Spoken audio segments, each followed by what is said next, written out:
But is it true? To avoid immediate argument, the ghost here is defined as the lingering soul of a deceased person in the human world. The answer is that Buddhism does not believe in the existence of the soul. This is a very significant issue because it helps explain whether Buddhism maintains its integrity. Proving Buddhism's separation from the Hindu tradition, which Buddhism generally does not favor due to its association with earlier religious periods.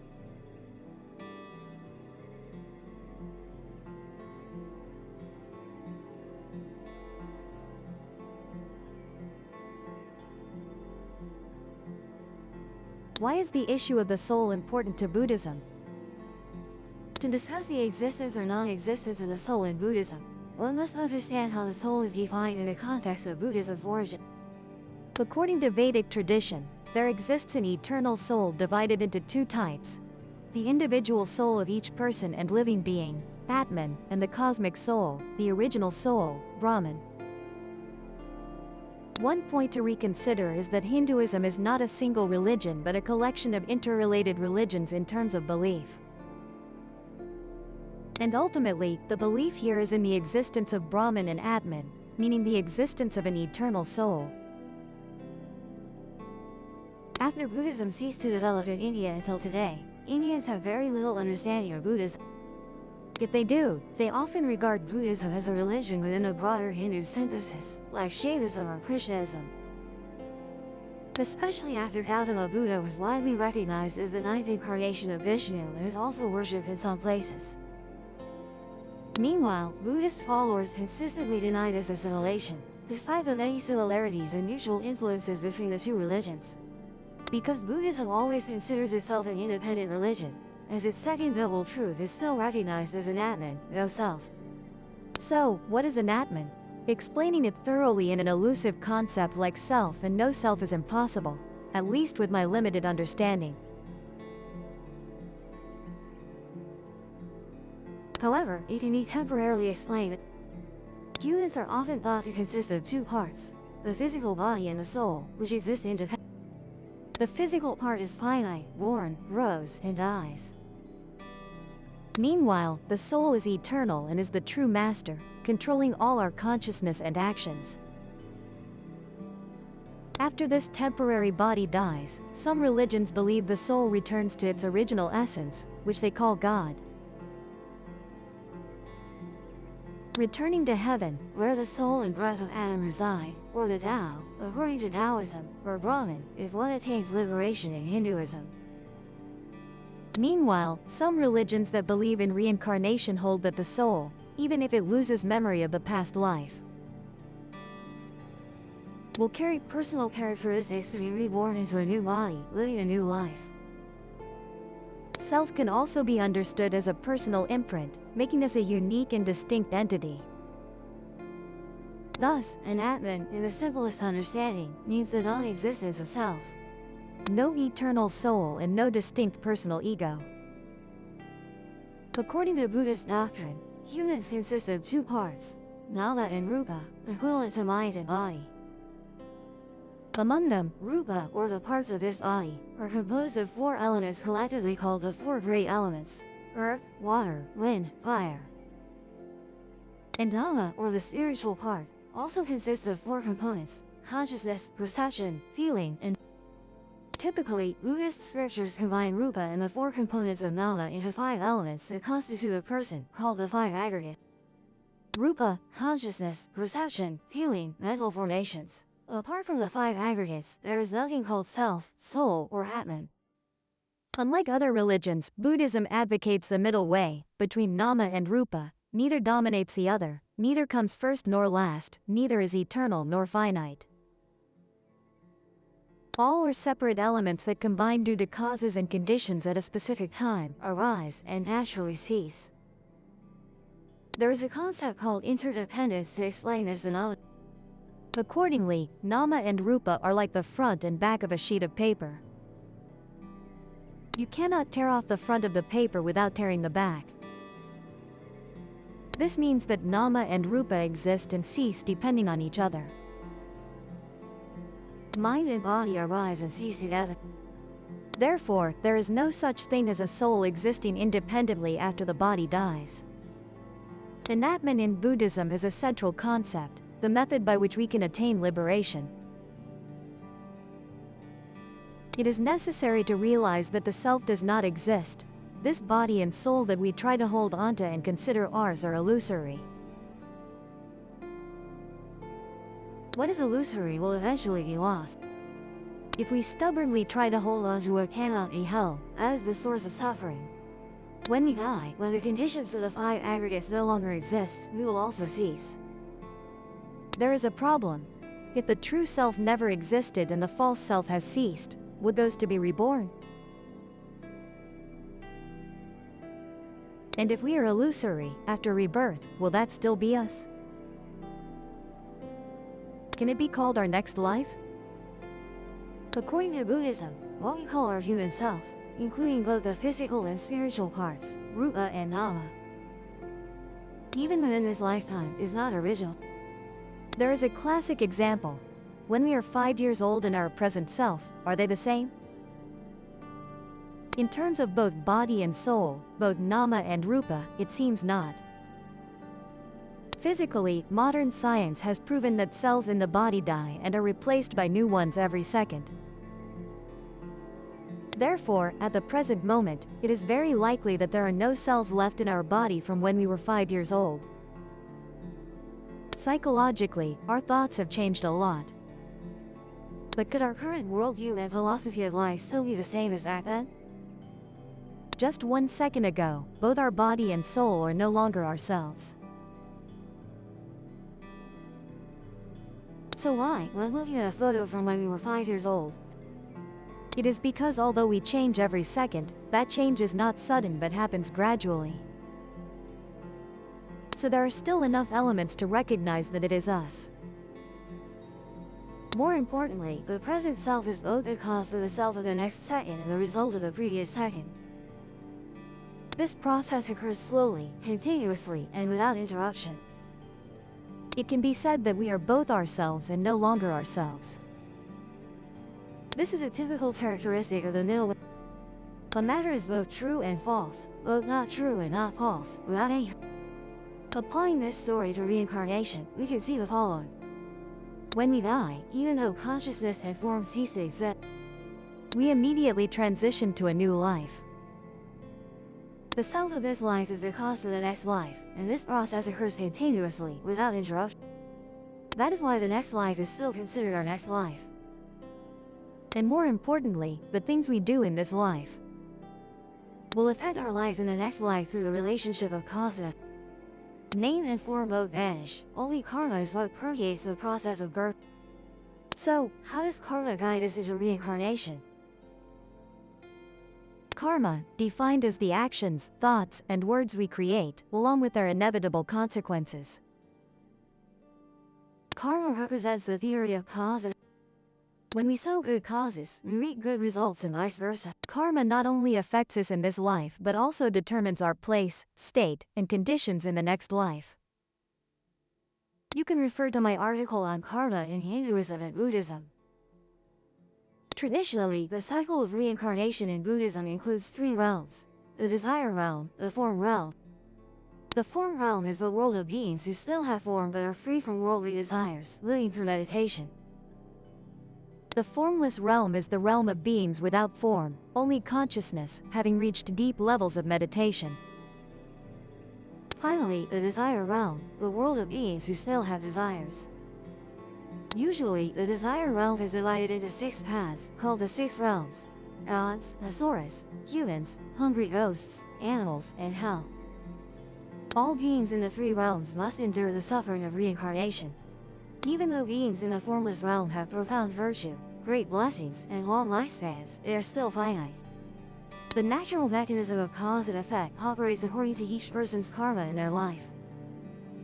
And the corresponding karma in life will determine the appropriate position in the 3 realms for beings to be reborn. Among them, the human realm, although not the one with the most blessings, as there are heavenly realms with more blessings, is considered the most ideal realm for cultivation, to escape the bondage of karma, be liberated from reincarnation, and become a Buddha. is still bound by karma, whether good or bad. Karma will lead us through reincarnation. However, different Buddhist schools have different interpretations of the process of karma leading to rebirth. Here, consider the two largest schools, Theravada and Mahayana. This is the key point of the ambiguity about whether there is a soul and how to correctly understand the soul. The self-nature of emptiness is the truth, but the understanding of emptiness does not depend on the source of material but on interpretation.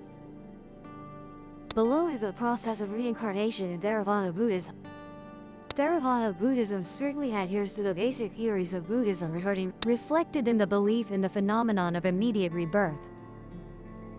The process of death and rebirth is greatly influenced by four types of karma in ascending order of priority. Extremely heavy karma, extremely good or extremely habitual karma is habits, accumulated karma, and death proximate. Based on that karma, before dying, a person will go through a dying process divided into two stages. There are two phenomena called karmic signs and destination signs. Karmic signs are prominent images at the moment of impending death, sorrowful, haunting, frequently thought of, which the dying person will see. Destination signs are images representing the realm about to be. This entire process occurs in a few moments before the five aggregates disintegrate. When referring to the five aggregates, it means both the physical and mental parts have disintegrated. Only karma continues to circulate. However, because this process happens too quickly, the karma that needs to be carried over to the next human life has already been transferred. We are still the new person in the next life of the old person.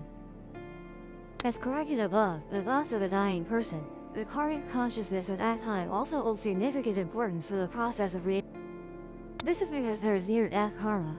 Therefore, in Theravada Buddhist consciousness, when someone is about to die, monks should be invited or at least a disc of chanting should be played for the dying person, possibly combined with incense burning.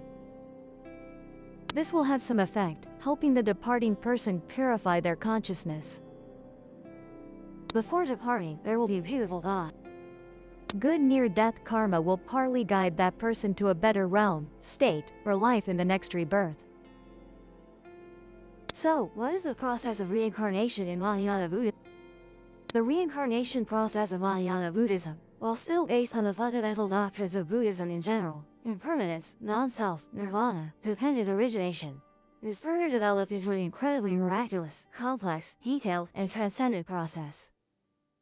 Here, we will discuss the point of Mahayana Buddhism, including Vajrayana Tibetan Buddhism, which believes that after death, humans may not immediately reincarnate but enter an intermediate state called the Antarabhava, not belonging to any rebirth realm, which Tibetan Buddhism and modern science refer to as the near-death state. The issue is, when both body and mind, meaning all five aggregates, cease and self-extinguish, what exists in the Antarabhava? Accordingly, Mahayana Buddhism further develops the theory of the five aggregates and demonstrates that after death, one aggregate, more precisely a part of an aggregate, remains, which is the eighth consciousness called the alaya vijnana or karmic consciousness.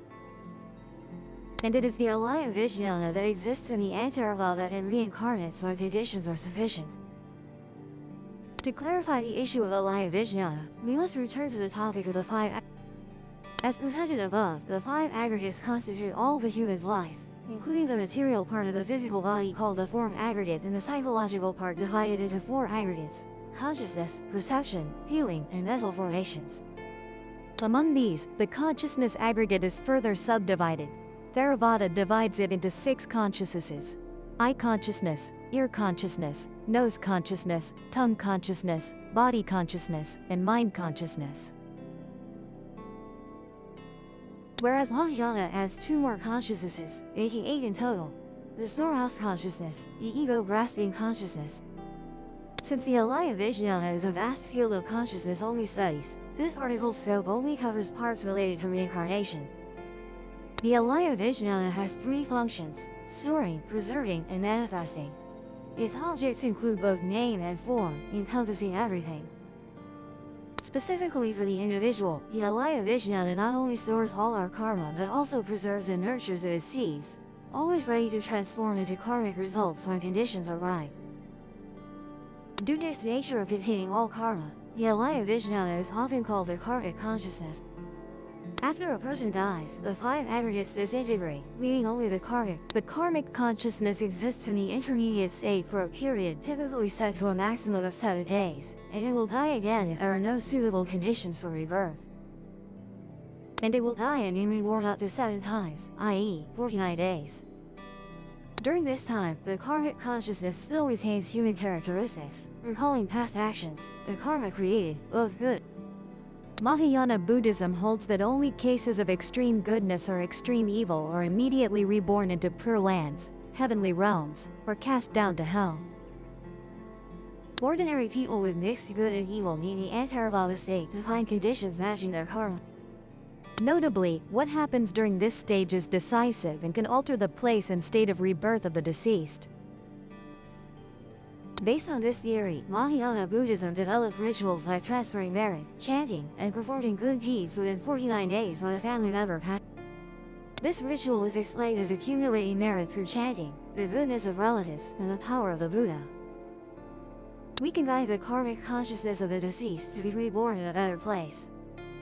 Usually, the best is the Western Pure Land and ultimate bliss of Amitabha Buddha. This ritual was most widely propagated through the story of Madhyayana's filial piety and the Earth Source Sutra of Kayasayagarbha. However, it must be noted that external compassionate forces only have a partial effect. Mostly, it depends on the self-effort and self-awareness of the individual themselves, which determines the So, what is the difference between Theravada and Mahayana here? The first point can be clearly seen. According to the Pali Canon of Theravada Buddhism, the consciousness of the 5 aggregates only includes the first 6. Therefore, Theravada does not believe in the existence of an intermediate state like the. Moreover, the existence of the Antaravada, where the mind or part of the mind exists separately from the physical body, is somewhat inconsistent with the teachings of early Buddhism. And even Mahayana Buddhism does not deny the principle of his. Theravada Buddhism also only believes in self-effort for all karmic retribution, cause and effect, and the reincarnation process relies solely on the individual. Others cannot influence it, not even the Buddha. Mahayana, while still valuing self-power, supports combining it with other powers. Typical is the Pure Land method, reciting the names of Buddhas and Bodhisattvas. Due to this difference, Theravada does not have death rituals. Monks and nuns chanting verses for the dying is to help them maintain a pure mind and create good karma. Mahayana Buddhism has a tradition of death rituals to assist the deceased, guiding them to favorable. However, it needs to be emphasized whether it's Theravada chanting or Mahayana death rituals, the main subjects of edification are the relatives and family members, not necessarily the dying or the deceased. So why is the intermediate state body not a soul? When learning about karmic consciousness in the intermediate state, we see this concept is quite similar to the common notion of the soul, which Buddhism rejects. The difference between the soul and karmic consciousness in the intermediate state body lies. The soul, according to non-Buddhist views, is an indestructible essence, the subject of the body, and will exist eternally. Meanwhile, karmic consciousness in Mahayana Buddhism is always changing. Even in the intermediate state body, karmic consciousness and the consciousness of rebirth do not maintain any fixed nature. Karmic consciousness only creates a sense of immortality because it continuously. Buddhism calls this phenomenon a stream, or a river's water flow that is always changing. Just 1 second later, the water flow is no longer the same as before, but we still see it as a single stream due to its continuity. Mahayana Buddhism explains impermanence and non-self in a much more expanded doesn't. That a concept both exists and doesn't exist, both is not non-existent without any concept. And we also come to the conclusion that there is no conclusion here at all. However, the non-existence of a subjective soul is precisely the unique and distinctive point found only in Buddhism, unlike any other religion. Subjectively speaking, concepts like the intermediate state body, karmic consciousness, death rituals all somewhat resemble the soul. Only emphasized later in Tibet by Guru Pamasambhava, a Vajrayana teacher from India. And in China, where beliefs in spirits were already very strong. Buddhism and Brahmanism in India at that time, while having conflicts, had strong interactions. inevitably influenced by beliefs in the immortal soul, or explained differently, such as through the Buddha nature of sentient beings. Speaking of one of the greatest influences of Vedic culture on Buddhism, we cannot fail to mention the esoteric mantra practice. As for China, death rituals were first recorded only in the Tang dynasty, as Buddhism before that did not mention these rituals. Currently, many Buddhist schools still use the concept of the soul. Do you want to claim that what I say is accurate as I haven?